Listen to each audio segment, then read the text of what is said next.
dime, bitch, I'm still a high roller.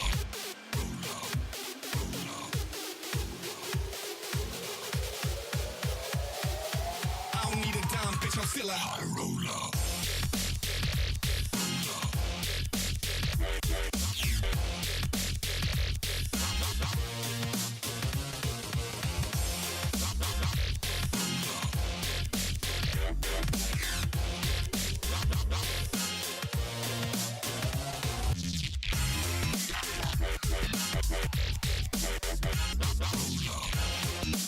I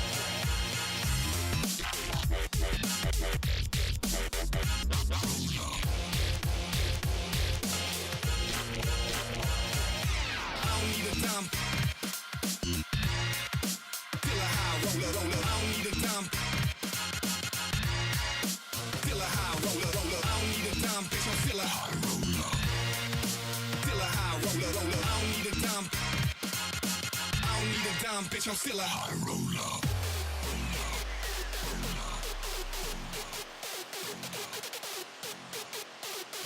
I don't need a dime, bitch, I'm still a high roller.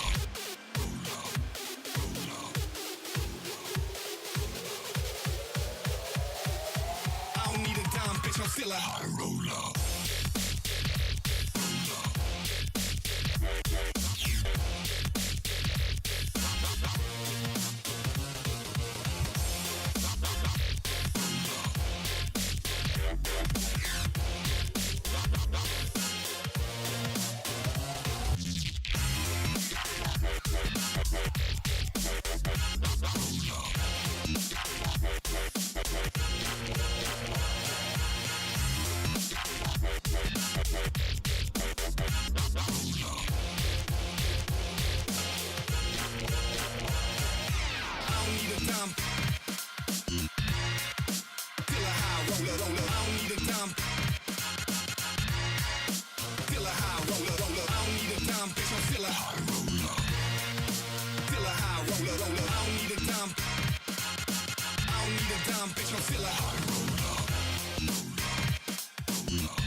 Alrighty, now for the fun part of the stream. Alright, so we are back with the Mute All Podcast, episode 2, this time featuring Five Fire and Dinka. So what's up, boys? How's it going? How's it hanging? What's up? It's going good, going pretty good after today. Yeah, especially after today for you, Five Fire, coming out of Alienware, but we'll get into it. So, first, let's get into it. For those who don't know you guys, obviously some of these people are here because, if they're a Dinka fanboy or a Five Fire fanboy, obviously they're not a fanboy of T. Combs, but there's a lot of people here for you guys today. So let's get into your background. Dinka, let's start with you. Tell me a little about yourself. Where'd you start? How'd you end up where you are? Give me some info. So it's a long story. I'm not as far back as Five Fire goes. Five Fire goes way far back than me. So I started in amateur, some random thing with my friends, and then I ended up joining a Dawn Academy team. And I saw that Five Fire was on the main roster at the time for Dawn. So then after that, I just jumped from org to org, and now here I am on meta for the time being with a good roster that we played at DreamHack. So I think I'm going to be staying with this roster, and I'm having a blast right now. Improving, of course. So you're admitting to being an org hopper. Is that what you're telling me? Yeah. Yeah. I am an org hopper. So you're an org hopper. Okay. So Dinka. Most people who come from Dawn are at least some form of org hopper. Yeah. Wow. That Dawn was something else. So. Well, it's just because I think Dawn just goes through players a lot. Like they're a really good org, and they're really good at like developing people and getting people into the amateur scene, I think. Fair enough.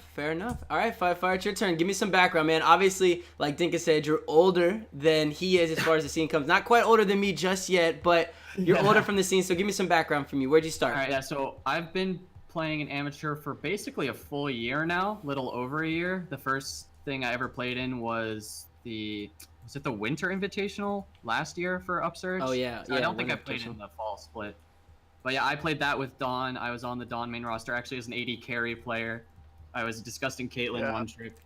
And then once Dawn main roster got picked up by Azio, I played on Azio Black for several months, and then now recently Azio, with the restructuring of its roster, I'm still the main mid laner for Azio Prime. So I have technically never jumped teams. I've always been on the same team. It's just been over on different names. Okay, all right, But all right. it's Completely full- opposite. it's a thing. full- Dedicated.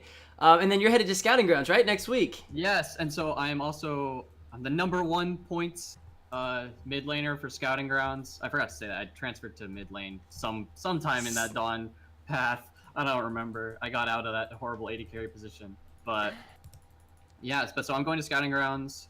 Also, my jungler is going to Scouting Grounds and Obese Panda, so that should be a ton of Some fun. synergy already built there. Yeah, dude. If we get on the same team, it's over. It's over. So Scouting Grounds for you, Dinka, you're kind of just getting ready for, I guess, your next big thing will be DreamHack. Is it going to be... Now, what about LAN ETS, Dinka? You thinking the team's going to go to LAN ETS in Yeah, February? we're going to TS. Okay. Is that a for sure thing? You sure about Yeah, that? for sure, 100%. Okay, because you know you're going to have to take on Vireo Pro, right? Like, they just Oh. won the Midwest Invitational or whatever was going on, so you got a lot of competition. Let's just say if my team was there, they would have gone second. So. Oh, they would have got second. Okay. Yeah. All right. All right. But what about Azio? You know, because at the same time, aren't they just known for going to those little lands, the little land dude, champions, we man? just show up to the lands and we're like, all right, yep, give us our money. We wanted to have a nice vacation. Must be nice to have some peripheral money. But let's get into it, okay? Let's talk about Alienware a little bit. Now that we got the intros out of the way and people know a little bit more about you guys. Let's talk about Alienware today. Now, granted, Dinka, I know you won't have a whole lot to say on it, but you might have some comments to kind of, you know, obviously these are players that you've played against in the past and things like that. Yeah. But Five Fire, I mean, shit, man, you had quite the ride. You guys got knocked out by us, right? Yeah. So that's close to the heart here for me. But you guys get knocked down to losers from us.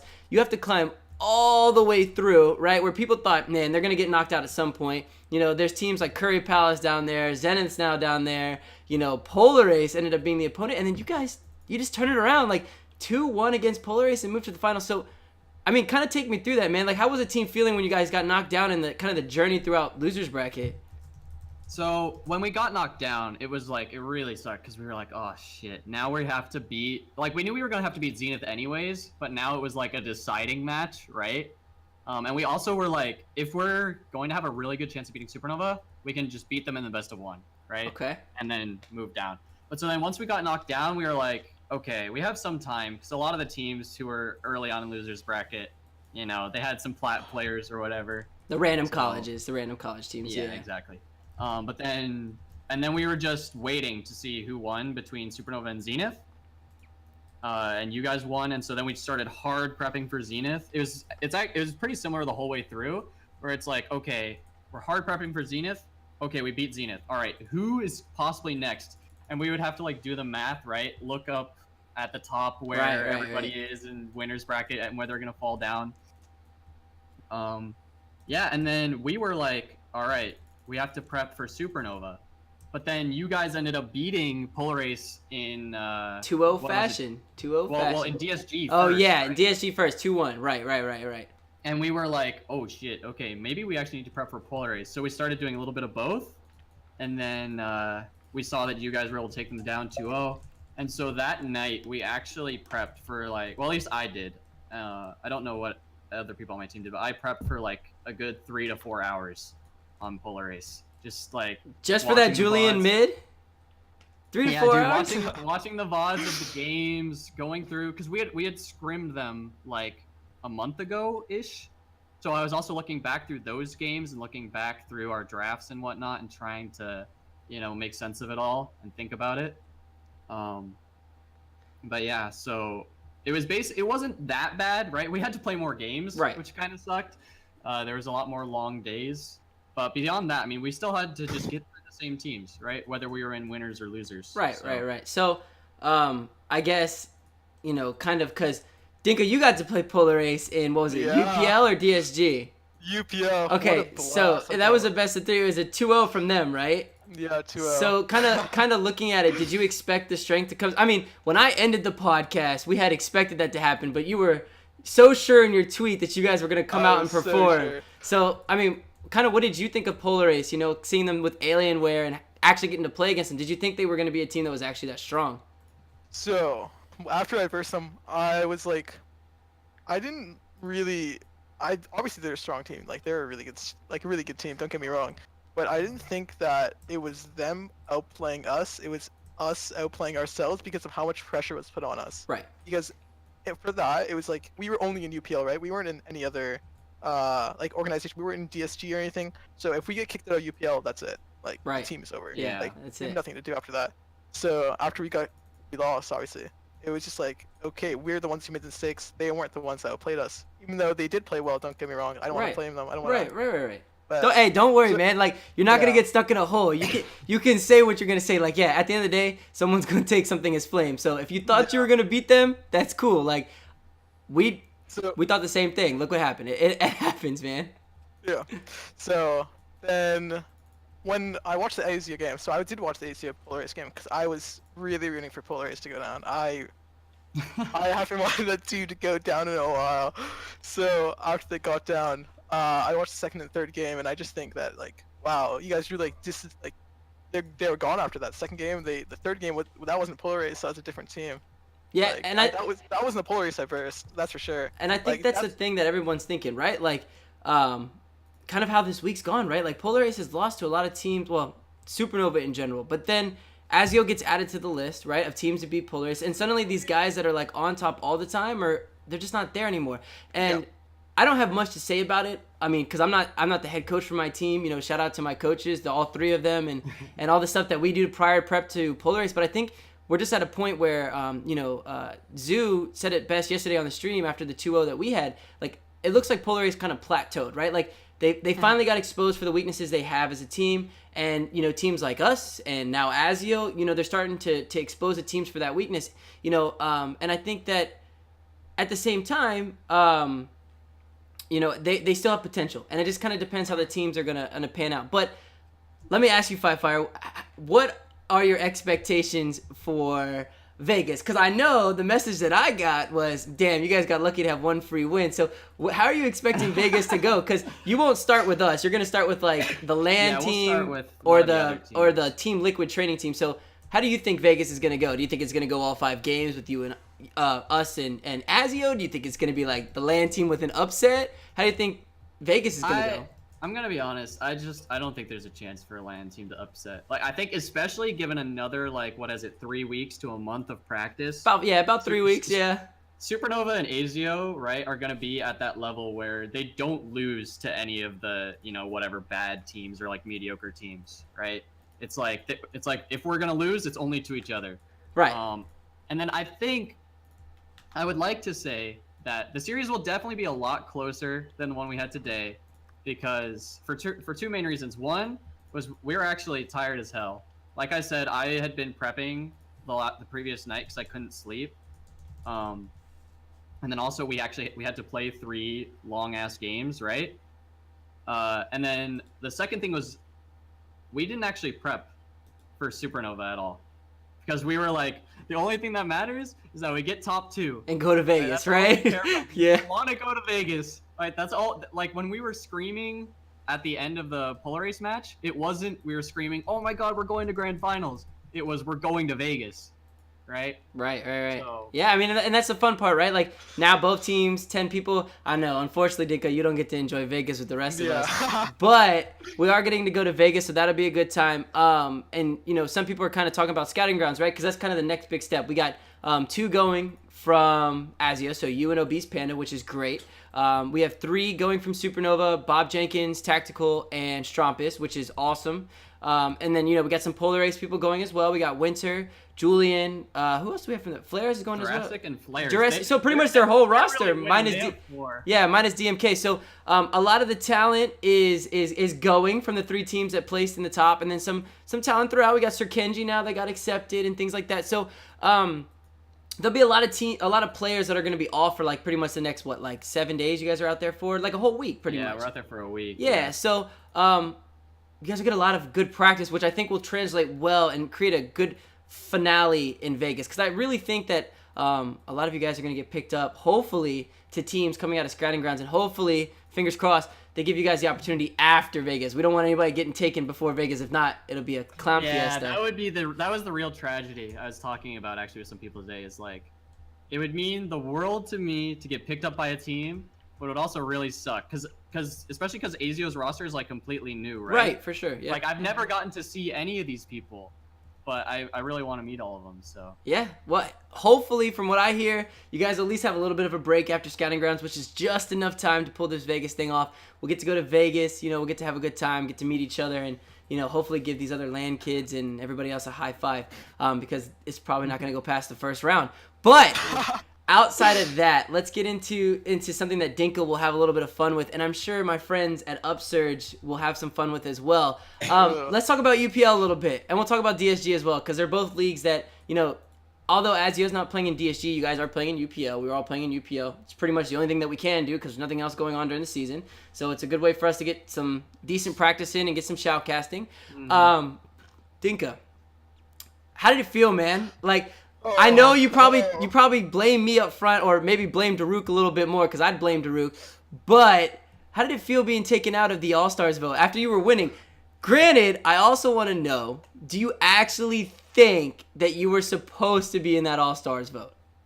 Okay, so All-Stars, this is my reasoning. So All-Stars is supposed to be about like the fan favorites, right? Like you're saying the fan favorites, that's what they do in LCS too. They send their fan favorites and everything. So when it comes down to who should have and who shouldn't have been in the poll, that isn't an argument here. That isn't like, there's no argument on who should have, who shouldn't have. Sure. It shouldn't have been a 4-man poll anyways. Right. Technically the poll should have included every top laner in UPL. Yeah, There's no doubt. Right. But like, the reasoning of taking me off when I'm the top. Right. So you could skim off anyone off the bottom. Right. And then you skim off me, someone who performed better than Tony Top in UPL. So that's another argument for me. So you don't think that Tony Top deserves to be on the poll more than you? Even Jita was like siding with me. He's like, no one on Clarity should have been on the polls. Like it was just like they performed poorly in UPL, so why should they been on the polls? Like, it was pretty much off Elo, if anything. So you think they forgot Bob Jenkins was alive or something. The Bobby J, yeah. That was our thing. Is like, what about Bobby J, right? Like, I mean, and Charming wasn't on there either. Oh yeah, and looks so charming. Like, at the end of the day, I think that I get it how they did it. I mean, to be fair, like you said, Dink, in the beginning of this, like you guys lost your match. You're pretty much fucking out. Like, it doesn't matter at this point. But at the same time, I think the vote should have included everybody. I think that's what we chalked it up to. But since we're talking about votes, Fire, where do you think you kind of stack up, right? Because Julian, Sudsy, you, who else do we have for mid laners? Jesus, I think McBaze was the other one. So, realistically, not counting votes, where do you think you stand now, Fire, after beating Julian? Just completely. Like, if we're talking about rankings right now, like with UPL kind of vote in mind, like, where do you think you kind of stack up? Do you think that you should be the All-Star? Do you think that somebody else should be the All-Star? Like, I want your honest opinion.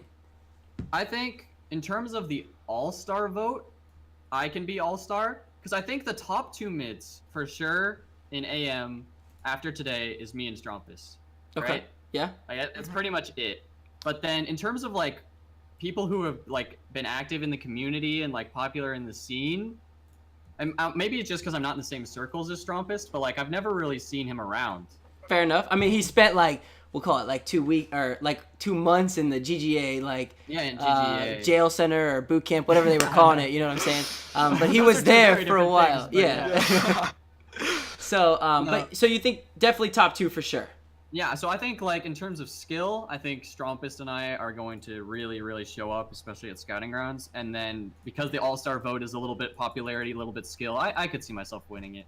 Yeah. Right. Okay. Yeah. All right. Yeah, I think it's fine. And Dinka, I have to shout out my boy. Yeah, go ahead. My boy Yeezus. Oh, Yeezus. He was the one who was like, "Hey, go vote for my boy Fire." Did he pay $5 for one of those videos? Because if he didn't, if he didn't, he's not a true fan. Fire. I'm just letting you know, man. Wait, yeah, someone needs to get this to Yeezus. Tell him, get me one of those. Those $25 videos. Yeah. All right. Fire needs your help. Dinka, let's talk about you, man. And I need you to be honest. top lane wise, because last week I let you guys have it, right? I said who I thought mid lane wise and top lane wise, and you guys weren't too happy about that. So this is, I kind of gave Five Fire's opportunity, and I would say that Five Fire's wrong, but he showed up, right? Like Five Fire showed me why he belongs where he belongs, and I respect that, right? Like there's no better way to show where you belong in a ranking other than showing up to play. And I mean, although his Echo couldn't stand up against Strumpus' Cassiopeia, it did stand up against Julian, so I think he deserves his spot where it's at. But Dinka, top lane wise, and don't bullshit me, man, like how do you think top laners rank up right now? Even if it was an all-star vote, we know you would win because you have every Quebecian and Canadian under your belt trying to vote for you, man. Knee pads and all. But who do you think are the actual top 3 top laners right now? Actually, it's on the top of my head, but after You Look So Charming played today, I want to see more of You Look So Charming because I think that guy completely popped off in Polar Race game. Like that guy solo killing players left and right. I mean, it's pretty easy to solo kill players since I did it, but we lost the boy. Hold up, we lost the boy. Where'd he go? He accidentally left the call. It's okay. There he is. We got it. Oh, all right, we're back. We're back. GG Five Fire. He got to turn back on his camera. But go ahead, Tika. So you were saying top laner wise. All right. So like I was saying, he was popping off in the Polar Race set. He solo killed flares a few times. I mean, it's pretty easy to solo kill flares since I did it, but regardless, for top lane, Bob Jenkins then flares. Bob Jenkins and flares. Okay. What do you want to give me? Top 5, top 3? Nah, just top 3. Oh. What keeps happening to What us, is going boy? on? I don't know. My keeps- Discord's not happy. So Bob Jenkins, It should be good now though. yeah, you're good. Bob Jenkins flares, then Who's your third, Dinka? Come on, it's don't put yourself up ironic- there if you I don't understand- belong there. I'm not putting myself up there. I think I'm top 5, but not top 3. Okay. So I want to see more of You Look So Charming. I think that guy is like extremely good. Like honestly popped off under God. Like God. So you would say you're I top want- 5 for sure, though. Yeah, he's Okay, top 5. Like okay. I don't think there's anyone that matches. Like Tony Top, he's okay in solo queue, but competitive he isn't showing up, so I can't put him up there. Okay. Like when it comes to a Okay. team game, he can't do anything. That's just facts. So So let's get into the real conversation, the one that I know Dinka's waiting to have, and also at Five Fire over here, team wise, right? Because we can sit here all day, right? And you guys can both tell me that your teams are number 1. You can wave your fanboy flags, but let's be realistic, all right? Let's look at this from a big point of view. We'll start with Dinka because I started with Five Fire last time, and I'm not gonna put my opinion in because if I do, it's gonna sound biased. People are gonna be like, "Oh, T Combs just rooting for Supernova," right? Biased. Right, a little bit. But team-wise, since we're on the talk about power rankings, now last week Daruk and Return they talked about it. They talked about Supernova, Polar Race, Azio, Zenith. Those are usually everyone's been calling the old gods, the new gods. But Dinka, you're on a new team, man. You're on meta, right? You got you, Shorter Race, and let's see. No longer Shorter Race, right? New jungler. You have a new still shorter race. It's Still it's shorter, race okay. slash Nove. So we just sub Nove in for the week. Okay, so you got. We'll give Nova that credit. So we got Shorter Race Nova.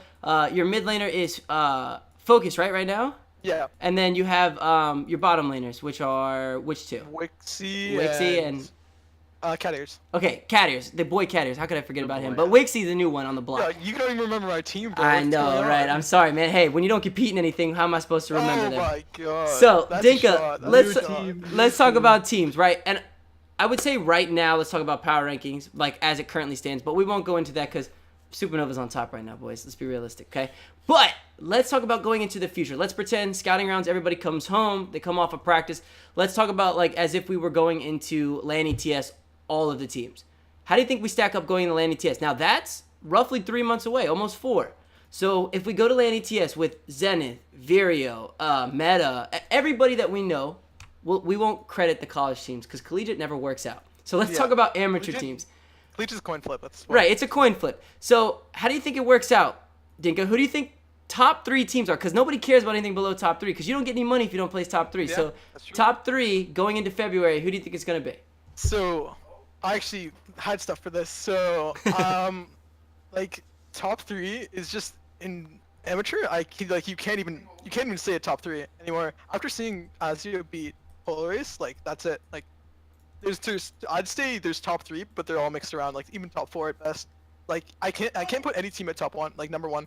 Okay. Like even after you played so well against Azio, like you have to give them the benefit of the doubt that they didn't prepare for you guys. So Fair enough. Like Fair enough. that's what Five Fire was saying, right? Like you Right. didn't really prepare, and you guys were just looking for second place, if I remember correctly.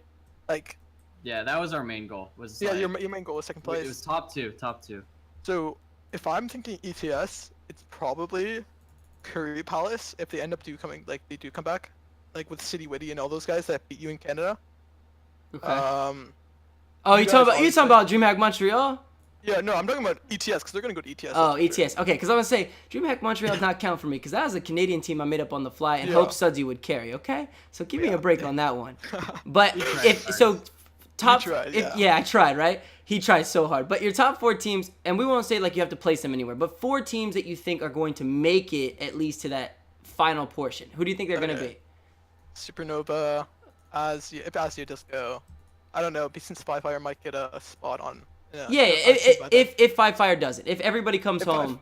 If everyone comes home, okay, then yeah, Azio, SN, Polaris if they do end up going, and then my team. I don't think Vireo and Zenith are that good just yet, unless they like pop off. Like Right. they do anything amazing, because like Vireo, let's be honest, they won like a Giga Random tournament, so It's okay. Yeah, and I mean, I would agree with you. Like Yeah. that's Yeah. and people were saying it tonight in the Alienware chat too. Like it was a Giga Random tournament, but to be fair, yeah, give Azio props has to them. also won just some Giga Random That tournaments. was also So what we did. look, at the end of But the they day, just won against Polaris. So that is I'll give true. them that. So free cash is free cash. Let's not forget about that portion. But yeah, the Giga Random tournaments, they don't really say too much about the team other than, hey, we're friends, we've met each other, and we can win some cash when there's no teams involved. I think Alienware made a big statement for what teams are what right now. Now, granted, Meta didn't get to play in it because you guys got made right after it had started, which it happens. But Yeah. Five Fire, I'm going to throw it to you now. I mean, let's pretend, like, again, no teams get picked up. Land ETS. Who do you think your top 4 teams are? Like, who makes it? If it was in like 3 months with Yeah. same rosters? Same rosters, 3 months. I mean, I think it's pretty similar. I think if you gave all the top teams 3 months, we would all be super close.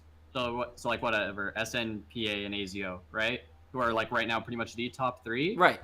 I also think if you give Zenith enough time, and maybe I don't know exactly what they need. Maybe they need like one more roster swap or something. I think they can make it back. Do you think With enough missing Niles and DMK is actually their absolute downfall? Do you think that do you think that those two carried that team as a whole, or do you think that maybe it's just right now just like a team thing that's really I holding them think back? They helped carry, but they helped carry by defining like the style, right? Because it was like you're playing against Zenith, you know that Niles is gonna pick a carry, Right. You know that DMK is gonna camp him, Right. And like that was how they would win all their games. And right now they seem like a little bit lost, which is why I think if you give them enough time to really find a like play style that works for them and that works for their players, I think they can show back up. Now, would you say the same thing about Azio? Because when you guys played Polaris today, right? Like, a lot of teams saw that one of the biggest things for beating Azio was camp Five Fire. Don't let Five Fire get ahead or we lose, right? Because in the first game, you played Irelia and it was really, really rough for you. It was rough. Right, and once you were behind, it seemed like there was no coming back from that. So do you think that you guys also going to events will have a strategy that's like really broad to the public that you guys like to play, or do you think that Azio is very tuned to changing the style? I mean, you guys changed it obviously because somehow you pulled out the 2-1 against Polaris. So do you guys think that it was just luck that you did that? Do you think that you have a good chance of, you have a good ability to change your playstyle, or do you truly think that Azio plays around Five Fire and that's the way you guys kind of go about it? I mean, I think right now we're pretty locked into one style, which is Charming and I trying to carry, and then Oriku and Trance just doing macro and like playing safe and playing well, not making any mistakes. Right. I think again, if you gave us like 2 to 3 months, because I think we have our style pretty much almost like perfect. Right. The like double carry solos and all that. So I think if you gave us a few months, like we could definitely play. Because I mean, I guess you guys probably didn't get to see it, but I was playing stuff like Lissandra and Yeah, whatnot. we I did. played We did. Lissandra We in the did. Polaris. Yeah, we saw that in game 2. Yeah, so, that I mean, worked out for you can, guys. I can take it back a little bit if I need to. That's just not the style we're used to playing. It's not the one we've practiced. Right. Like literally, in scrims and stuff, Charming is like, I think Scion looks good here, and then we're like, nope, you're not playing Scion. What carry do you want to play? Right. So, but yeah, give us a few months, and I think we could show up surprised with a few different playstyles. All right, and then Dinka, let's talk about your playstyles on meta. Because here's the thing, man. As far as like evidence that goes for meta or like a pool that we have as far as how meta plays. We don't really know too much about you guys other than you got beat by Polar Ace, and that's really it. Because meta hasn't done too much other than scrim. I would assume you guys are scrimming right now. So not right now, no. no. So have you guys done Except for the preseason. preseason? Okay, so you're resetting for the preseason. So how do you guys think meta's going to do going into these next couple of months? Because I mean, meta doesn't have anybody going to scouting grounds, right? Or you have shorter. Is anybody going to scouting grounds? Ryan's not going to scouting grounds. Okay, no. so you guys will all be together, which means you got some time to prep. Yeah. How would you guys say your play style is? Would you say it's something that's focused around Shorter Ace, seeing as he's like that veteran that's got the play style behind him? Would you say it's focused around Dinka, the top laner? Is it around the Canadian focus that I know loves a shot call? Like, how does meta play, and what can we kind of expect going into the next couple months? So meta, we're really dynamic on how we can play. Like I can, as people probably know me, I play super carry, but as well I can play. I've been learning, and I played a tank role against Polar Ace. Sure. Solo kill players, by the way. Oh, So, okay. By the way, Yeah, by the way. BTW. Add that in there.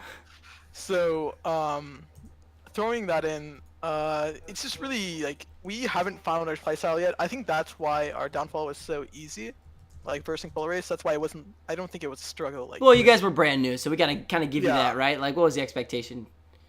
Yeah. So I think that right now, if we just find our style, which I don't think we have yet, I think we can play our own Ryan, but as well he can be the supportive role. Me around Focus. Focus can play a supportive role. He's known for his Galio, so. Right.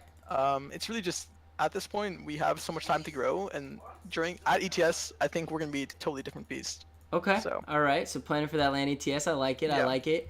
Well, I mean, I'm hoping to see meta do well. Like I said, I think that coming out of the first podcast, I think between Five Fire, Dinka, Meta as an organization, and other people like Shorter Ace, yeah, Shorter Ace, I'm calling you out, that clip, so many clips from it, I think a lot of people had a lot of heat towards it, right? Like, Daruk in return, they kind of put their thoughts on the table. I put my thoughts on the table as an owner, and things have kind of changed, right? Like, I can own up and say that, like, I did not expect Azio to be the team that I would be seeing in Vegas. Like, at this point, I'm expecting to shake Five Fire's hand and say I was wrong as far as power rankings go. Yeah, dude. But at the same Good to see you time, there. I'm also gonna, say GG well played as we take away the first place again.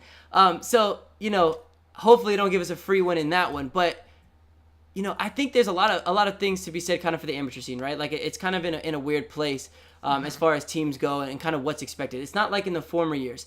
Now, I guess what I can kind of say is, what are you two kind of expecting for yourselves? Like, what can I expect as an owner to see from you two? Now, Five Fire, obviously, you've got, fingers crossed, big hopes for LCS, right? Like, that's everybody's hope going to scouting grounds, and we hope to see the same, so that way we can take some credit, and, 6 other people can take some credit and be like, hey, we know that guy. I deal with that guy, right? I remember that guy. Right. So, as far as scouting grounds, we'll kind of go to you since you're headed there. If you could pick a team, your dream team to be drafted to, even on the academy level, who do you want to be drafted by, or who are you kind of hoping? Obviously, any team would be great because you just want to live in LA and play League of Legends for a job. But if you had the choice, who would be your kind of your top 2 picks for It's teams? like free range of Free any range, team. any team. Who could you? We'll even include EU in there if you really want. But Even EU. Yeah. Well, EU just did all their franchising. I right, don't they have think academy so. coming though, so you got to expect that as well. So Oh, geez, that is true. No, but I think as of like right now, it would have to be Cloud9, right?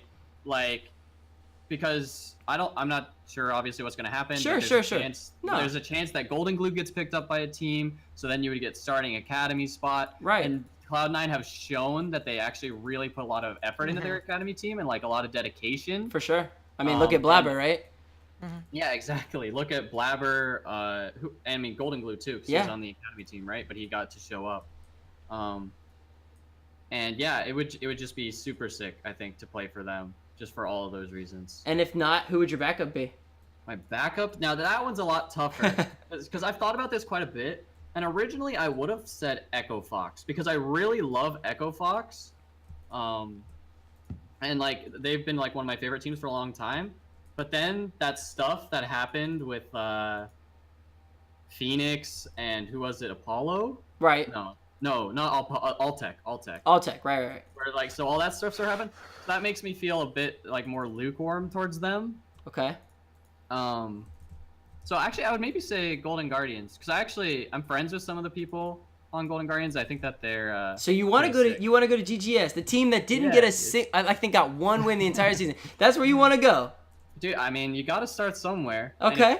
If I can make Golden Guardians look good, then that would be something. Hey, look. Here's the thing. I've got no hard feelings toward Golden Guardians. Okay, they took one of my best friends as a coach, and they took one of my former junglers as a player. So I have no hard feelings. I think that GGS is a great org. I think they're not organized right now, and they need a lot of organizing, right? And as far as it goes, I'm not an LCS owner, so I can't speak for them. I don't know what goes on behind the scenes. But what I do know is they went almost winless for an entire season. So at the end of the day, any team that picks you up five fire is a good team, even if it's for a split, right? Yeah. Yeah, dude. If it's like, hey, come play with us, I'll be like, yes. Of course. All right. Press that button. Dinka, let's talk about your future, man. Other than being the meme dream on Twitter and trying to win some all-star votes, what are your expectations going into this year, man? Because you can't sit at Diamond forever. So what are you hoping to do? You hoping to go? Come on, I was Masters. Chill. Dude, Okay. What are your goals for this season? Yeah, are you hoping to be in Scouting Grounds next year? I mean, this season's about to end, but next season coming up, you want to go to Scouting Grounds like Five Fire? Like, what are the goals for Dinka? Are you trying to be a LAN champion or are you trying to be a TSM champion? So right now, my goal for next year is Scouting Grounds 100%. I want my whole entire team to come with me. I love my team to death. Honestly, Okay. my DreamHack team, I couldn't team with any other player at this point. Like Okay. maybe swap one or two out, but like these guys are my ride or dies. Wow. So Okay. if I'm going to Scouting Grounds, they're coming with me. Okay. Yeah. All right. So That's you have my- you set that bar for all of your teammates. So everyone's going to Scouting Grounds next year. Yeah, everyone. No, I'm not kidding. I think all of them have the potential, like easily. Okay. Like I know Kevin and like Cat Ears and Shorter Race like 100% next year. Oh Scouting yeah, Grounds. for sure. Yeah, for sure. It just works. It's just me, Focus, and the ADC, who is like crazy potential. He's like 16 years old.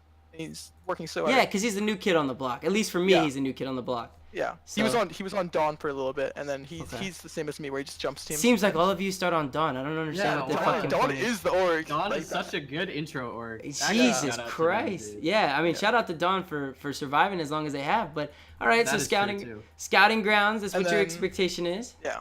And then lands. Okay. We're winning ETS. Like, All right, so is that the land? No, out of all the lands that you could win, LAN ETS, DreamHack Montreal. Hopefully, this player one that I keep hearing about, but we never know if it's gonna come up. Yeah. If you could choose a land to win, which one do you think would mean the most to you? Because obviously, LAN ETS is gonna have a lot of teams, but it has a lot of random teams as well. So which one will mean the most? Do you think to you and your team? ETS. Like I want to be the king of Montreal. So I have so many Quebec fans that. Oh, like, do you my Quebec think that's brothers. like a privilege to have a bunch of Quebecian fans? I love QC. What are you talking about? Okay, all right. Even after all the Windstorm drama on Twitter, you guys probably saw it. Whatever. Yeah, But I mean, still, here's the thing, and we can jump into that as well. We'll kind of Yeah. we'll touch the ice on that, right? Like at the end of the day, I think that it sucks to see Windstorm go the way they went, right? Yeah. Obviously, like you could have handled it a little bit better. At the end of the day, any player that holds your brand in even in their Twitter bio is still a part of your brand, and you got to own up Yep. for that kind of stuff. I think that it is what it is, and I think that it's the first time in a long time I've seen a lot of amateur orgs kind of keep their hands out of it because nobody wants to be a part of that, and it just ended the way it ended. Like it was only gonna go one of two ways: either you're gonna accept the apology or you're gonna let your org burn out the way it did. I think I really didn't like how it went out. no, I don't either, and I think it could have been solved a lot better. And I think that a lot of people, it is the way it is. I think that H7, that whole meme dream thing, that's a problem on its own. But I can respect a bunch of the Quebecs that want to do that thing. Okay, I have no hard feelings against it. I hope that H7 stays the way it is, and maybe at LAN ETS, they bring the shit talk. I want some people to turn it up a little bit because I think that this is something that we talked about last week not last week, like 2 weeks ago with Daruk and Return. Like the amateur scene can be a little soft, right? And as much as I like to hold back and be the nice guy about everything, we'll poke a little bit at both of you as well. Like when you get called out, it's not a fun thing, right? And that's been Supernova in the past. I'm like, when it comes to Supernova being called out, I'm the first person, like Papa Bear on the front lines, like I'm the first person to talk some shit back. But it's not fun, right? Like nobody likes to be called out for it. But I think at the same time, like it's the thing that League of Legends Amateur is missing. Like, what fun is it if we can't do that, right? What fun is it if Five Fire can't be like, I am the best mid laner, and then turn around and prove it, right? Because then that means so much more. But at the same time, there are a lot of soft people in Amateur. Let's be realistic, right? Like, I hate it. how many orgs have we seen fall because of it? Now, to be fair, because of it, like you guys and other players, you guys have had to create private Twitters to talk shit because you don't want to be the person that pops up, right? Like you don't want to be the guy that like, man, fuck Five Fire, all he does is talk shit. So instead, we're gonna do it behind grounds where like 10 people can see it, other than Dinka, where Dinka shit's public no matter what he says. So I made a private Twitter. Oh yeah, okay. I made sure that It's called No T Combs, right? yeah, I made sure that when I'm posting stuff, it's not seen by people because I don't want my reputation. Right, but to be fair, we can all agree like the amateur scene is a little soft, right? Like Yeah, I mean, honestly, it really yeah, is. it's like soft on both sides, right? Because what happens is people get like really pissed off if you flame them at all, right? Right. Or if you like talk any shit, right, about someone as a player. So then, because people get really pissed off, there are people on the other side who would you know, talk a little bit of shit, you know, get a little bit of an ego. They end up not doing it because they're like, people are just gonna get mad at me. So Yeah, like Right. at this point, like I stopped blaming people, like in public. Like there's no point anymore because at this look, point, hey, if I could have a scene, I don't know if you guys have been to any events outside of League of Legends, but if I could have a scene that's like Call of Duty where like winning game 1 means a League of Legends team's gonna stand up and be like, I literally fuck your mom, I'd be cool with that. You know what I'm saying? that was the best thing actually about going to some of these smaller LANs is if there was CS:GO players there, Right. they would be like sitting, you know, whatever, like just across the room from each other, whatever, and one of them would like get a op headshot or like some good play on them, and they would actually stand up and yell and point at them. Yeah, that on and the other side of the room. It was insane. like think about that. If think of it this way, like if Trump has got a solo kill on you, Five Fire, and then stood up and was like, "You're a bitch," how would you feel? Like you'd immediately be like, "What the fuck is happening?" Well, and that's also the one thing that I think is really fun about live events is I'm pretty sure at least one point in our games for Supernova today, I was like, dude, I'm this fucking beast, get shit on, right? Right. Because I was getting into the hype. Yeah, it It's comes like, with it. Yeah. Nobody can hear that except for my team, right? So. well, I did that in public at Montreal, right when No, I solo yeah. killed. Right when I solo killed, what's his name? He's some Irelia player. He's like Diamond 1 Irelia player. Right? I jumped out of my chair. I'm like, I wrecked you. Like, get out of my face. Well, It was- like, and that's the thing with shit talk, right? Like, we did the same thing last year at Montreal when I had the roster with Julian and Artemis and Tack, and Hex. Like, my first year doing it, before Pie Cake Lord was TSM Pie Cake Lord. Like, we did the same thing where we were in the finals. We were a game down. We were talking shit. We won the first game. Then what ended up happening is, like, we threw a 5K gold lead, and the shit talk was across the stadium. We could hear it. Like, that's feels bad, man. Like, that's the last thing you want to hear. But I think that's something that the amateur scene needs just a little bit, right? You don't want to go the length that we'll say like H7 goes. Like, we don't want to go that length. We don't want to push people to the point where they don't enjoy what they do. But at the same time, we should be able to say, like, you know, Julian or Stramba should be able to come out and be like, yo, this kid Five Fire, nah, he's shit. Like, we're gonna, like, this LAN event, nah, he's not even getting out of his lane. Or vice versa, you know? Dinka should be able to show up at LAN ETS and be like, there isn't a single top laner here who's gonna beat my Camille or whatever else he's gonna play, right? And that should be okay. But, as we've seen in the past, like, one little bit of shit talk and you got 6 clips on Twitch, you're on the private Twitters, and someone's saying something they don't like. But it's part of it, right? Like, you take the pics with the band. I think it's just because, like, most people in amateur are just super passionate, right? Right. It's like you don't really join amateur unless you're actually passionate for the game. Yeah. But so that usually means that just emotions run high. But you should be able to display at least, like, some of that emotion, right? Right. It's like, it's what you're feeling. So. Hey, as long as, my thing, and especially when players come into my org, my thing is, like, as long as your shit talk's not affecting somebody and it's not something that you wouldn't say to your own mother, cool. But at the end of the day, if you lose respectfully, right? You shake hands, you say GG, and you just accept it. At the end of the day, it's a game. Your time will come. Like, Supernova's been taking second place since I can remember the org being created. And our time, for once, has finally come. And that's the thing, right? Like, if we lose in Vegas, we'll shake hands and we'll call it a day. But that's how I think everybody should be. And it's kind of hard because there are so many people that have those, like Five Fire said, they're very passionate about this. They have those personal vendettas and things that are involved.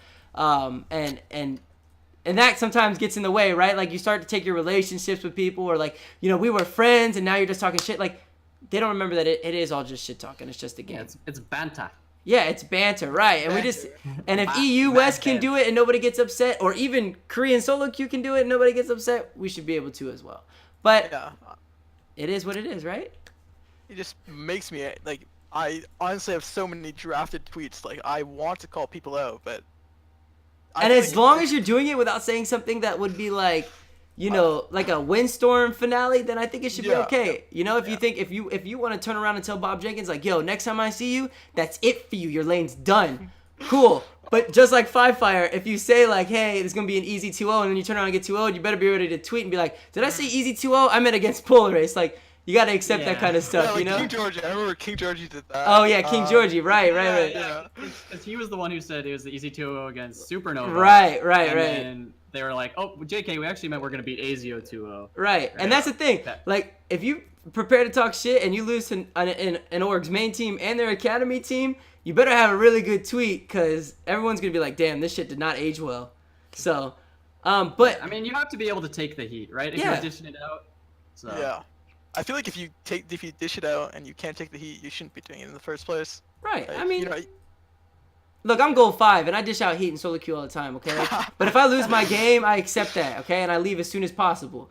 But it comes with every sport, football, baseball. It's part of sports. And if we can't transition that into esports, we're going to have a really bad time. And it's going to be like going to the library, okay? You're going to sit down, you're going to play your games, you're going to leave. And if you say anything, you'll be disqualified. And we don't want that, right? I want to be able to go to Vegas and tell Five Fire, like, yo, this is going to be easy for us. Like, get out of my way. Okay, but at the same time, I want to be able to shake his hand and be like, "Hey, that was a good time." Yeah, then go out for a drink afterwards. Right, Right, exactly. Be Like, you're in just- Vegas, man. Like, Yeah. relax a little bit. But while we're on the subject of kind of like how the amateur scene is and things like that, let's kind of talk about new players, right? Like, there's not a whole lot of new players right now, right? Because they're kind of like, amateur scene is like a hit or miss right now. There's not a whole lot to do. So new players kind of stick to the challenger ladder and they kind of stick to masters or wherever they can kind of make a name for themselves. And some of them pop up every once in a while. But a lot of the current players that we see on the top 4 teams are a lot of old guys, right? They're guys that we've seen for the last 2 years or so. So I think that while we're on the subject, what would you guys say to kind of new players, regardless if they're bronze 5 or if they're kind of up and coming challenger players going into this new amateur season and kind of the end of this one? What is one thing that you guys would kind of give for them for advice? If they're looking for a team or a college team or whatever it may be, what is something that you guys would kind of give them for advice and kind of what to expect if they're going to take part in this? So we'll start with you, Dinka, because you seem to like, you got something on your mind, so go for I'm it. enjoying this. So, like, new players, just stay away from the sketchy orgs, if you feel me. There's so many bad orgs. There's, like, an amazingly large amount of bad orgs. Like, I can name 5 good orgs on the top of my head. Like, Okay. the rest of them are garbage. And, like, there's, like a big cesspool of just bad orgs.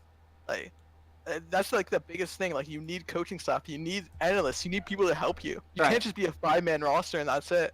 Like, you won't be able to compete in anything unless you guys are, like, all talented.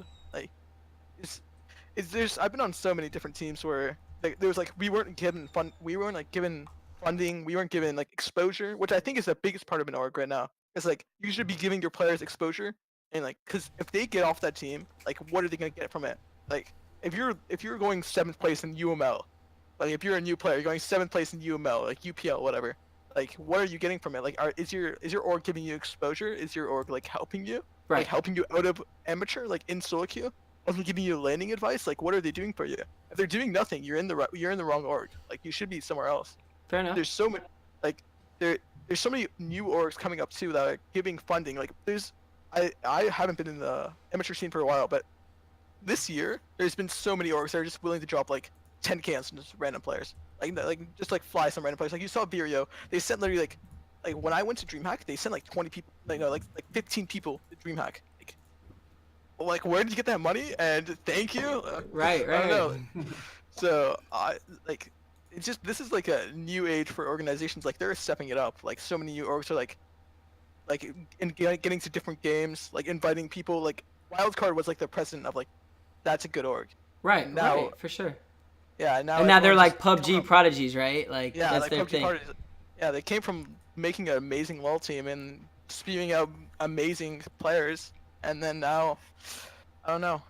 Okay. Orgs just need to change. So or keep need an to get eye out, better. keep an eye out for the orgs. Five Fire. I Yeah. mean, you've been in the scene for a little bit now. You're kind of getting your big break.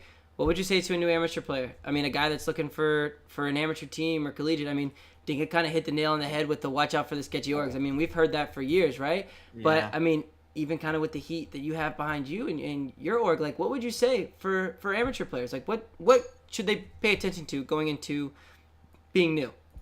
I mean, I think Dinka mentioned it, but the number one thing for me in an amateur org is what they're doing for you, and like, is that what you want, right? So like when I initially joined Dawn, it was great because we were actually a pretty good team, and all I wanted to do was break into the amateur scene, right? Right. And show up and like get some exposure, and it was really, really perfect for me.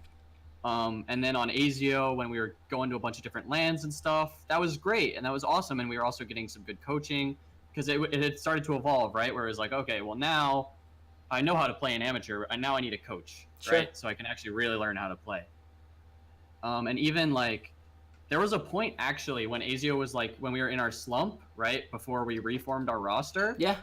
where I was thinking, I was like, is ASIO giving me like what I need right now, right? Because we were like, weren't really going to lands. We were getting a completely new roster, right? I didn't really know where things were going. And I was like, maybe I should get off ASIO. Maybe I should just grind solo queue, grind for scouting grounds. So I think that, but then of course it ended up working out, right? We got it. I played through the tryouts. We have a really good team, and I mean, it's doing it again now, right? I'm Right. getting to go to Vegas, I'm Right, getting all right. this great exposure, right? So I'm getting to meet all these awesome players. Like, I think Panda is actually so underrated. Like, he's criminally underrated. But yeah, so I think that's like the biggest thing for me is just think about what you want out of amateur, right? If you just want to compete on like a high level team, then just compete on a high level team. You don't have to take it super seriously, right? But if you like are there to like improve, then you got to make sure that you got the coach, you got the analyst, you're surrounded by good players, right? Yeah. And if you want to go to lands, make sure you're on a team that sends you to lands, right? Right. Don't just like, what's the word, like wallow on an amateur org where you're like just not really happy, just showing up to scrims just because, right? Yeah. So You should always be passionate. Like, So- You gotta have the passion and the drive. Yeah. But with passion, should players, new players especially, should they join orgs with the expectation to be able to go to LAN events and things like that? No. Is that a fair expectation? Or should they just join with the, kind of the hopes to perform, right? Because that's ideally what you want to do. If you perform, teams like ASIO, Supernova, Zenith, and all those that do go to LANs, they'll pick you up, right? If you naturally show your worth of talent, you'll find your spot in an org. But should you set the expectation that, like, I'm not joining a team unless they're paying for me to go to an event? I think there's like steps, right? I think getting into amateur, you have to get it in for the love of the game, right? Right. The love of the competition, the love of playing on a team at a high level, right? That's what you have to get into it for. Because I mean, like, I was playing on Dawn for like 3 months, and it's like we weren't going to any lands. We Right. weren't really getting paid that much, right? Like, we were getting 3-0'd in the finals of everything. It's like, but I stuck to it because I really, really enjoyed the competitive scene. I really loved that whole aspect of it. So, I mean, you have to have that baseline, I think. And then, yeah, you can move up as time goes on. Like, you just join a startup org like Dawn, like what you did. Like, we started at Dawn, and then we got exposure. Like, I think that's just honestly the most important thing, and that's what every org should look for. Give exposure to your players. Like, that's why I play an amateur. I want exposure. And, Right. like, it's obviously working, but You I'm think getting- because you think of all your Quebec fans, it's working, huh? I mean, he's here. Right, I'm that's here. true. I'm right That there. is I'm very here. true. We can't discredit that too. Yeah. So exposure is a big thing, and obviously from my point of view as an owner, like I see a lot of players come and go, right? Like we've had people do tryouts and kind of the expectations they set for themselves, and a lot of them, they won't join an org without like, oh, well, if I can't go to this event, I don't really want to play. And I think that, like Five Fire said, I think there's steps, but I think it also comes with the person you are, right? Because we kind of talked about egos before, but I think it really is an ego-based thing. If you're a challenger player, you expect challenger treatment, right? No challenger player is going to join a team and be like, yeah, I'll play for free. Yeah, it's cool. No big deal. Like, a challenger player is going to join with the expectation that you have big plans for them, right? Whether that's exposure-based, whether that's, you're going to take them to a LAN event to win. Like, no challenger player is ever going to be like, yeah, I'll play for the team to help the team. Right? Now, I might be wrong. There might be challenger players out there like that, right? Five Fire might be one of those people. I know Strumpus. Strumpus came and did me a big one when it came to Alienware when I couldn't have Sudsy play. He didn't have any expectations other than the first thing he came in and said was like, T-Combs, we're taking first, period, and I'll play. And I was like, all right, cool. Those, you rarely in this scene find those kinds of players. And, you kind of get lucky. And I think it's something that a lot of you guys kind of had the experience going throughout, right? Like you took the chance, the opportunity that you can get. I think that's why Vireo Pro, as much as they may not be like a top 5 or top 4 competitor, I think it's why a lot of people are very attracted to kind of their team right now, right? Like, look at them, right? They're going to events. They may not be top tier players in a sense, but they're going to events. They have that family kind of mentality, and it's attractive in the sense that you want to be there, right? Like, it's fun. And at the end of the day, if you're not having fun, why do you do it? So I kind of think that from an owner's perspective, it kind of comes with where you're at, right? If you're a D5 player, you'll play for anybody that'll take you, right? Like, there's a good D5 LFT. D5 LFT, or even D2 through D5 LFT. Like, you'll play for anybody that'll take you, and you'll give it all you got to stay where you are, right? Like, if you come to a team and they're like, hey, we need a top laner, and you're D3, you're gonna be the sweatiest top laner you can be to stay on that team, because if that means going to Montreal or not, you're gonna put everything you have into doing that. And I think that's something that gets looked over a lot. Like, a lot of us that may be in that top spot as Polar, it's like, our players have expectations of us, and nobody can tell me differently. Like, right? Like, no player on the current top teams is there because they love the org, right? Like, yeah, you like the org that you're in, and obviously, like, if you were treated like shit, you'd leave, but you're not there just because of that. You're there because it's an org that goes to events. It's an org that's winning stuff. Like, Firefire's not going to leave Azio tomorrow and go play for Dawn just because he likes the owners, right? Like, there is expectations. So, while we're kind of talking about that, when you guys were looking for teams, I mean, especially because both of you sounds like started on fucking Dawn, which I didn't realize that Dawn was the starting point. I thought it was other places, but it is the birthing place. Apparently it's the birthing place of talent. So, Dinka, what are expectations that you have for yourself, and not including a new player, but Dinka as you are now? If let's say you were teamless, all right, free agent Dinka, what would free agent Dinka be looking for in a team? Well, so I mean, if I'm going free agent, can I bring my team with me? Let's just say. Nope, you're by yourself. You're Just LFT, bro. Really? What are Okay. you looking for in a team? Well, I think I've been in the scene long enough that I'm expecting, like, LAN at least. Like, Okay. that's all I'm looking for. I think that's like that's the epitome of amateur, where it goes like, online tourneys like Battlefy, Upsurge, DSG, and then I think above that would be Alienware, but that's like a one-time thing, really. And then after that, it's lands. And then after lands, you can't really go higher besides scouting grounds. Sure. So, like, right there, I think I'm at that point where, like, I'm expecting to go to lands. Like, if I'm joining your team, I'm joining to go to lands. Right, Like, I don't right. think- yeah. Like, I don't know. Like, at this point, I think a lot of players should expect that too. I think, like, just throwing out some names right now, like Yenyar and Zen, is off Essen Academy. Like, Yeah, they've okay, been in the yeah, scene let's- they've been in the scene for so long. I For think sure. they should be looking for more. I mean, I don't want your players to leave Essen Academy. No, of no, no. course. But I agree. Yeah, no, yeah. But and that's something that I think I would agree on a whole board. Like, that's something that I would agree for Yen and Zyko and players that I keep around for so long. And a lot of people are like, why you keep Yen around, or why are you putting Yen on Academy? Like, give him a chance to play at like a tactical level. And I agree. Like, I think that players like him should look for more. But at the end of the day, like, when you look at it, and players, we'll use, because you brought him up, we'll use Yen as an example. When there's no teams that are looking for an 80 carry, do you stick to what you have? Do you stick to what you know, or do you go off and be a solo queue star? Like, what do you do? That's the dangerous part, right? Yeah. Because when I talked about there was like a period of time, there was like a week where I was weighing my options between staying on Azio and leaving. Right. And it's like, well, if I leave Azio, like, what would I have to do? I would like have to get on like either like, because Polar Ace I think was doing their either second roster tryouts at the same time or something like that. So it was like, would I want to be on Polar Ace second roster? But there's no way I'm gonna get on Supernova because they got Sudsy. Yeah. Like, it's like I would only be aiming for those top orgs, and the risk that I run is basically that I just downgrade. Sure. Right. Right. At this point. Yeah. From where you're at, you'd have to downgrade. Right. Right. I actually had a long talk with Sammy, because I was on Zenith for a little bit. Right. Until I got replaced by 3-1. So I actually had a long talk. Like, I was in the same situation with you guys, like weighing out my options. Like, should I just go LFT? Should I stay Right. with Zenith as a sub, or should I just go try out for Polar Ace? And then, like, it was just, it was like an hour long. We just talked to each other, and I decided I'm just gonna go LFT. Like, why would I join Polar Ace's second team? I'm pretty much a sub to their main team. I don't want to do that. And Right, then, but like, what if you gave up that opportunity? Like, what if all of that main team gets drafted now from scouting grounds? Like, you Yeah. possibly could have just given up an opportunity to be on a starting roster. see, that's the problem. Like making choices are so hard. Right. Yeah, it's like, all in the- probabilities. It's Yeah, like it's literally all probably like who knows? Maybe their top laner like gets sick or something. Like he can't play league anymore. Like he has school. Like whatever. They sub me in. That Right. could happen. But at the same time, I'm thinking about like when you're ever making choices and with like this probability in hand, you have to think about what can you do in your situation and what is RNG and what isn't RNG. Like Right. what can yeah, you do because you can yourself? only control yourself, right? Yeah, yeah. So what I did is that I literally just like contact people. I'm like, hey, let's start a team. Like I want to join this org. Like let's start an org together. I contacted Grammy. I'm like, hey, I'm gonna join Meta with 4 players.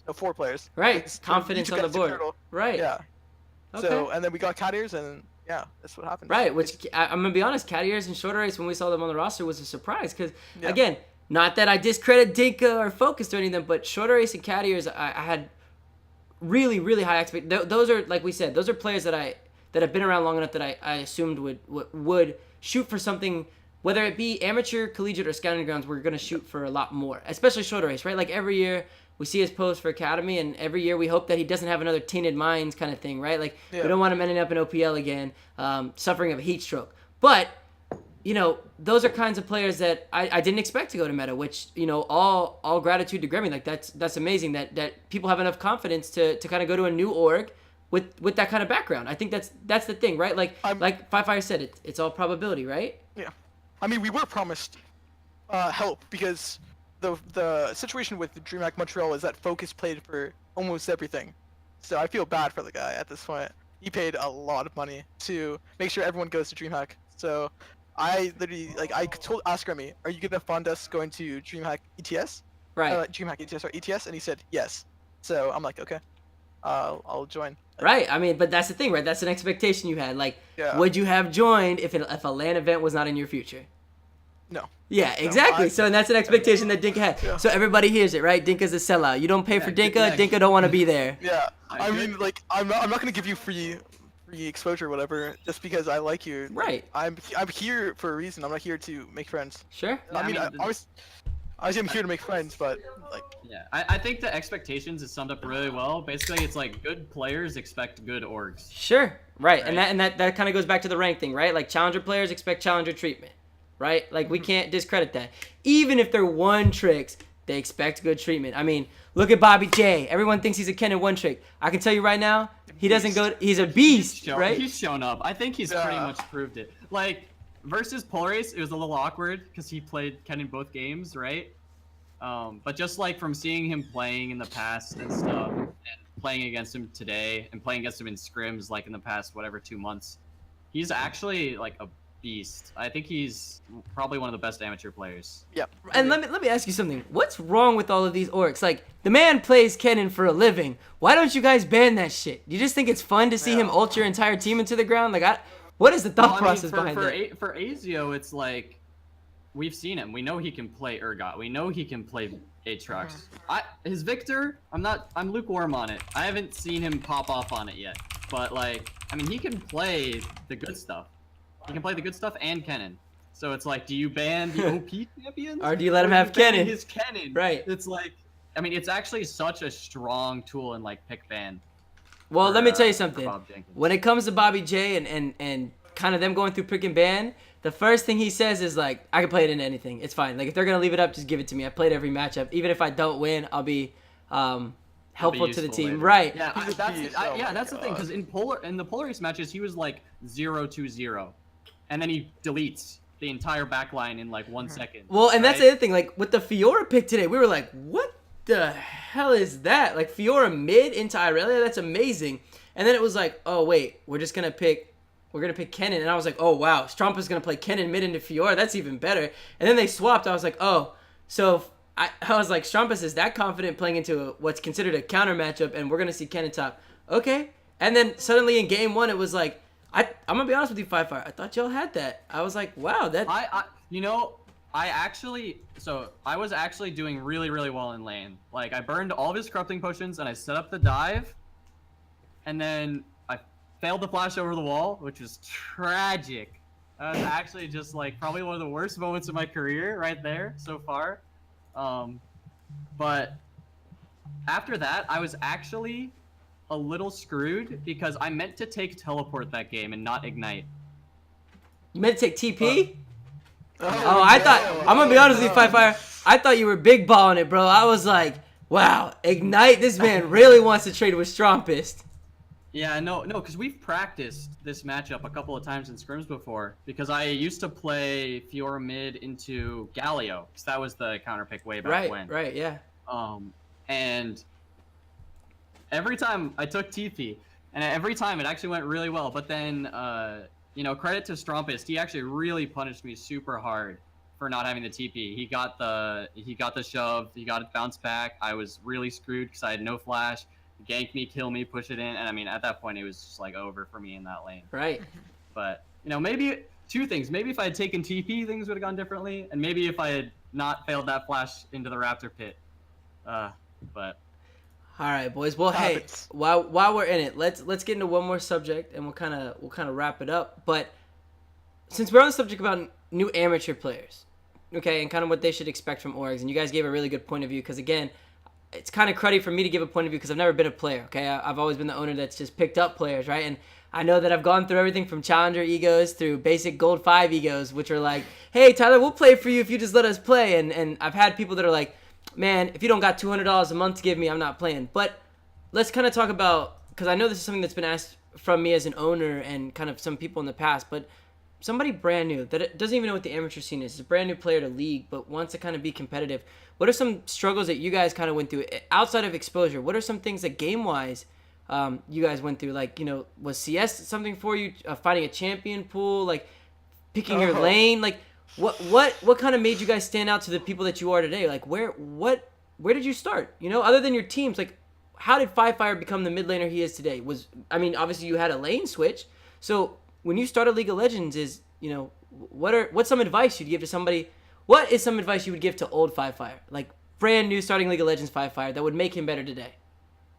oh my gosh, all the way back then. I mean, the first thing for me was I had terrible ranked anxiety. Okay.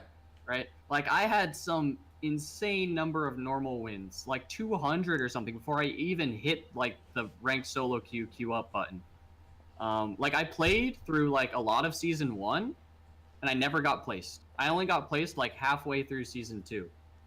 And so like that's one of the big things that you can try to push through is like ranked is just another mode, and if you want to improve and show your stuff, you're gonna have to go there, right? Right. And I got placed in silver. I had to play through silver, right? And then the next season, I think I was still silver, right? Right. I was still trying to grind through it.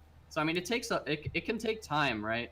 Like that's one thing that I don't like actually is a lot of the time, a lot of analysts and coaches say if you're a good player, you'll know it, right? Like you'll hit diamond your first season. For sure.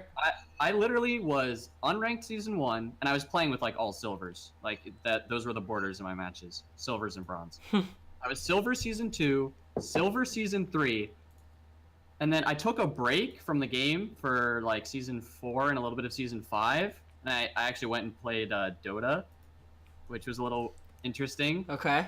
But then when I came back from Dota, I was playing and I was like D5, and I was one of those people who I hit D5 and I camped it for 3 months. I played my 3 decay games and I was like, all right, cool, we're D5. And then season 6, so that would have been season 4 postseason was when I hit D5, and then season 5, boom, I camped D5 again. And then it was finally season 6. Actually, I moved back to the United States because I was living in Europe at the time. Okay. And when I moved back, I had nothing to do because it was like August, so school was like about to start, but it hadn't quite started yet. And so I was like, well, what am I going to do except play League of Legends, right? I've got no friends. I did my summer homework in 2 days. Hey, this just in, Fire's got no friends. So if you I guys had no are... friends when I moved back. Oh, okay. So now that he's Challenger, he's got too many friends. So he doesn't need any more friends. Sorry if I decline your friend request. But Oh, damn. no, yeah, but so I just grinded League and grinded and grinded and grinded. And at the time in Europe, I was like D3. I was like low D3. Sure. But I just kept grinding, and I was like, wow, I just blitzed through D5. Wow, I blitzed through D4. I was like, let's see how far we can take this. And I kept grinding, and I hit Masters on the last day of the season, right? And I think that's also something that's like really important if you're getting into League is to like set goals, right? Okay. So like when I got back to the US, I was like, all right, my minimum goal is to get back to D3, right? Just get back to where I was. My goal was to get D1. I wanted to be like, oh, I want to be high elo. I want to play with some of the high elo players. I want to look cool. And then my stretch goal was to hit Masters. Sure. I was like, that's what we're gonna aim for. And I ended up doing it, right? I had the goal that I pursued, and I ended up getting it. It was the exact same thing last year when I hit Challenger for the first time ever. My minimum goal was to hit Masters, because that's what I did last season. My, normal goal was to, push my way into Masters, maybe hit Challenger once or twice.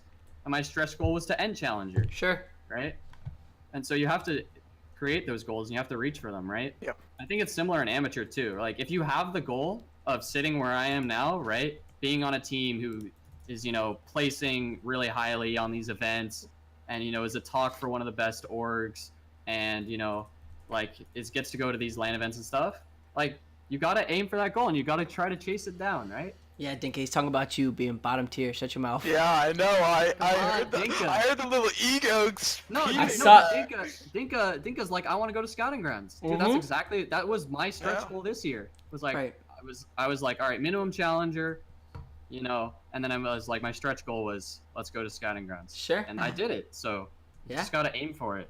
So congrats to Five Fire. We'll be looking out for you in scouting grounds. So good luck there. But Dinka, other than giving somebody the advice of being the meme king, Yeezus kind of already has that spot. Yeah, And everybody Dinka, else in the right. world. So I think you're kind of out of the running for that. But what advice would you give to a new guy? Now you're at a different spot, right? Like look at Five Fire, man's going to scouting grounds. But you're kind of at that breakaway point, right? Like you could be the next Five Fire. Next year could be scouting grounds for you. So as somebody that's kind of made his way and broken out and kind of been a name now, what would you say to a new guy that wants to be in competitive League of Legends? Like, what should he expect? Same thing? Should he set goals? Like, should he play 24 hours a day? Like, what should a new player do? Like grinding is a huge thing. I'm like the complete opposite from Five Fire, where I jumped into ranks right away. Like I didn't even spend 1 second in normals. It's because I used really important things to use other people as motivation. I Okay. compared myself to the top, and I'm like, I'm not gonna these guys. I'm watching them play. I can be better than this. Right. There's no. That's how I gained kind of how I talk too. It's because I know I'm better than these players. So Right. push yourself to be better than those players and grind hard and learn everything. Like I know almost every single matchup for a reason because I Right. spent time learning and figuring out and just playing the game over and over again. Keep on grinding. Keep on pushing the same thing. Keep on pushing different things. Keep on pushing your limits. Like if I could say something to my old self, it would say learn more than carry archetype. Because all I knew how to play back when I was D5 around there was only carry champions. I didn't play any Right. tanks. Right. And if I ended up playing tanks a little bit earlier, I would have had such a smoother time through amateur. So being easy. universal with your champ pool is a big thing. Yeah. Yeah. Okay. So it would have been so much easier, and just looking up to people, it was weird because when you join a team as a new fresh player and you're the best player on that team, I think that's the worst possible state you could be in. I feel Right. like looking up to people on your team, I'm looking up to Ryan. I'm looking up to pretty much everyone on my team right now because I think they're all better than me. I Mhm. feel like I can match them. So I'm using them as motivation, and then one day I will be better than Ryan. I'll be better than Kevin. Right. I'll be better right. than Focus. I'll be better than my ADC. Someday I'll be better than them. So I just have to grind hard and make sure that that's my goal.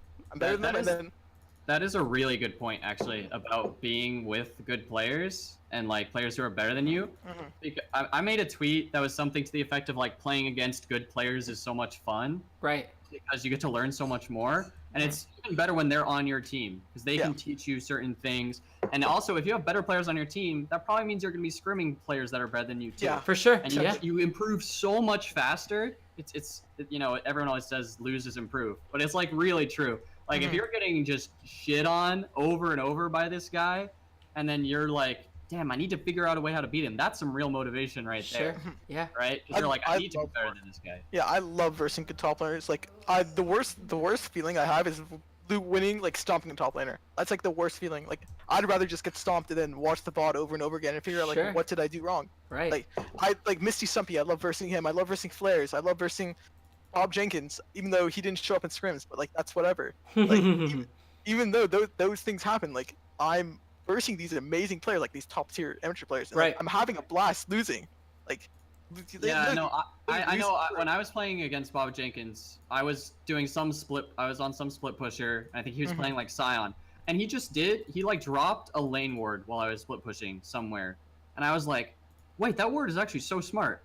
I was like, all right, I'm gonna remember that. That ward's actually really good, and now I've placed that ward a couple of times myself. There you go. Like, Yeah. so much help being around and playing versus good players. I mean, like that's one of the main reasons I'm on Azio too. Is like I think Trance and the knowledge that he has about the game and like the fact that he's like really a veteran Right. of the scene as a whole, it actually teaches me so much. That And he trance also teaches- effect. Yeah, and he also helps me a lot outside of the game too, right? Like I had a tryout with an academy team way earlier in this season, like, Sure. way back. Yeah. And the first person who I messaged I was like, Trance, how can you help me with this, dude? Like what? Like, is there any advice you can give me? So So yeah, that, being with good players is really important. since we're talking about good players, and it sounds like you guys get a lot of your motivation from beating your peers and also playing around them, it kind of brings up a good subject that not a lot of people talk about, and some people have said in chat too. What about staff, right? Because you guys deal with a lot of head coaches day in and day out, right? Like, let's be honest. Like, Azio's had a couple coaches now. Dinka, you've had a couple coaches going from Don, going from Kyle, now you're going to Grammy.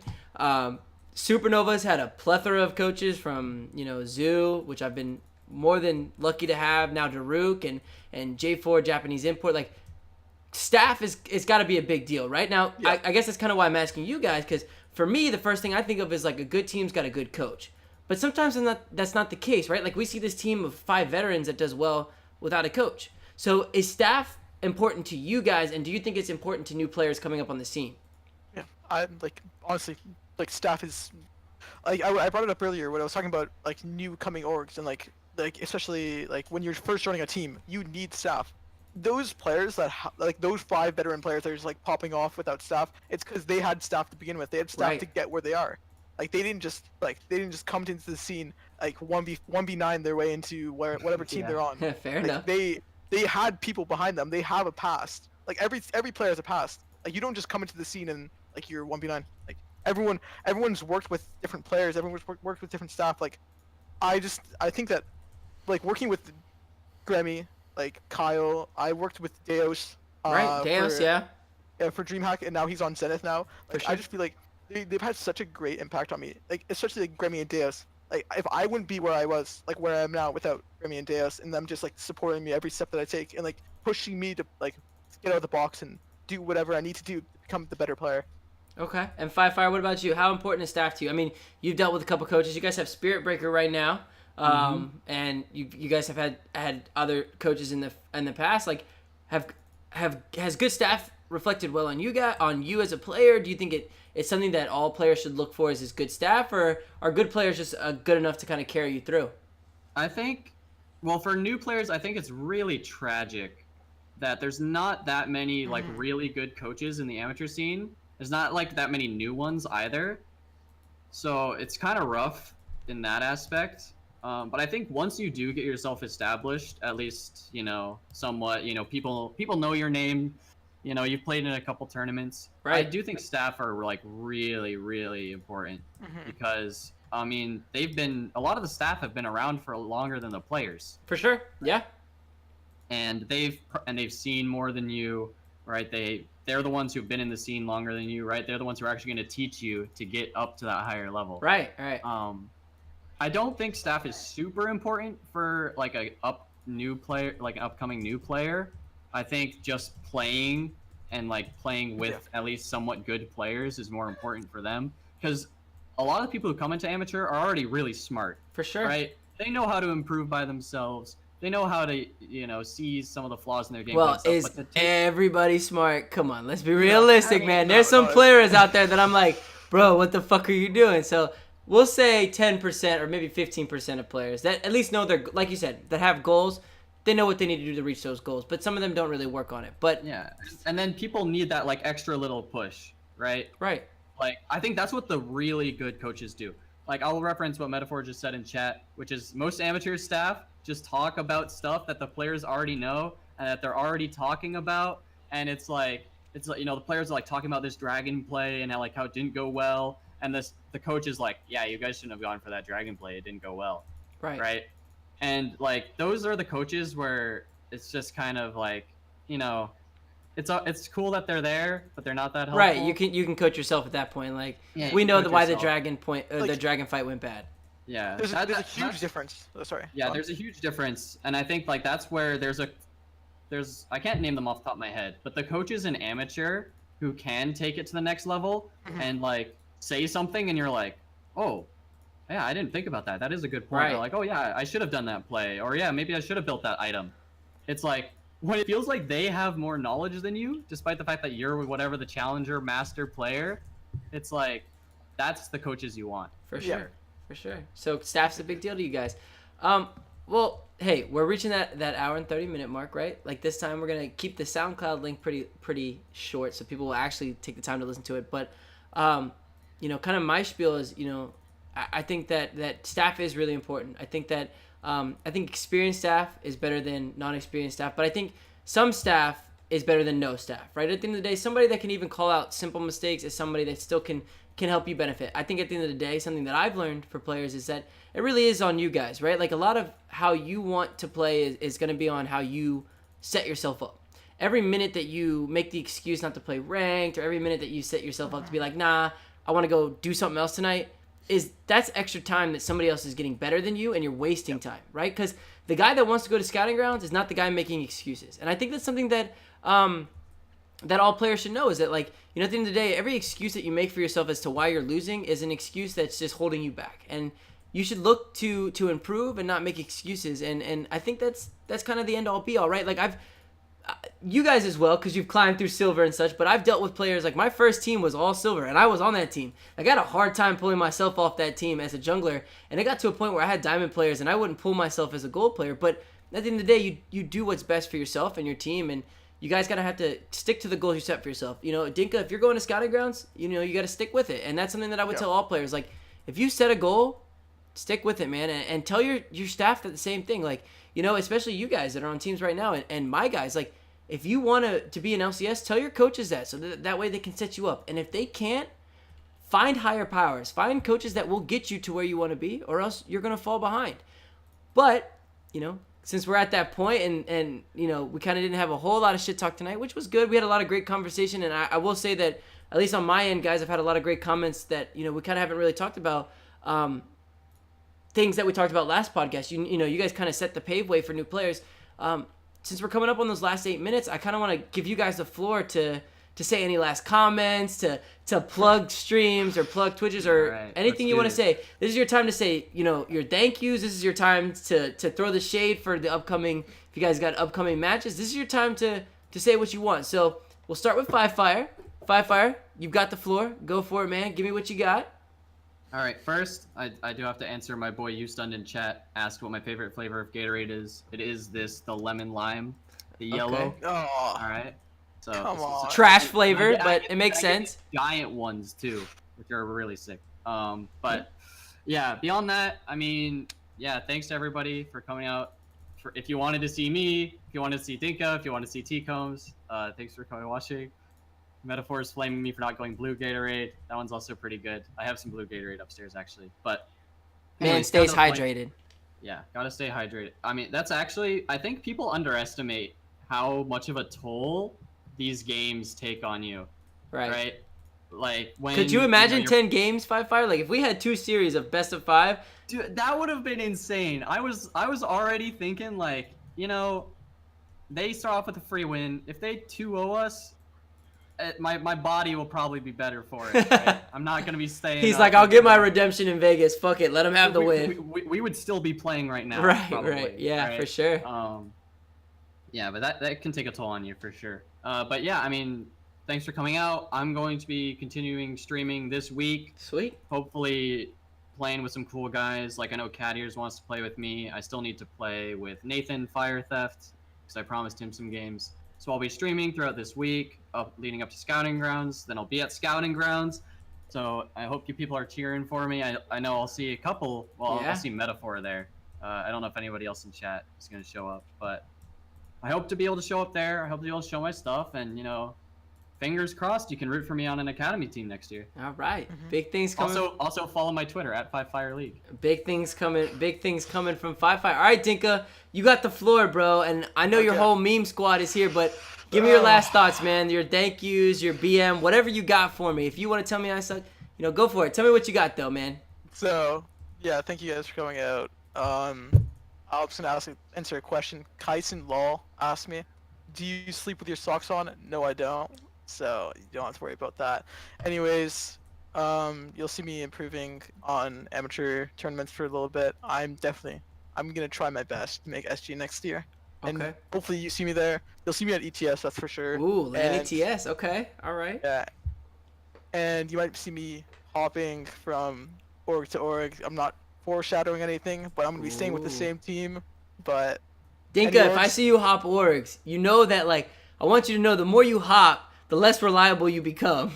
yeah, I know. Nah. Oh wait, but what's it called? So if any orgs are looking for a team, a whole entire team, 5 players, hit me up. See that, man? Yeah, Hey, hit them up. that's what I'm saying. Hey, you guys want to start a brand? This man's got the team. I Yeah, mean, he's right got here. veteran.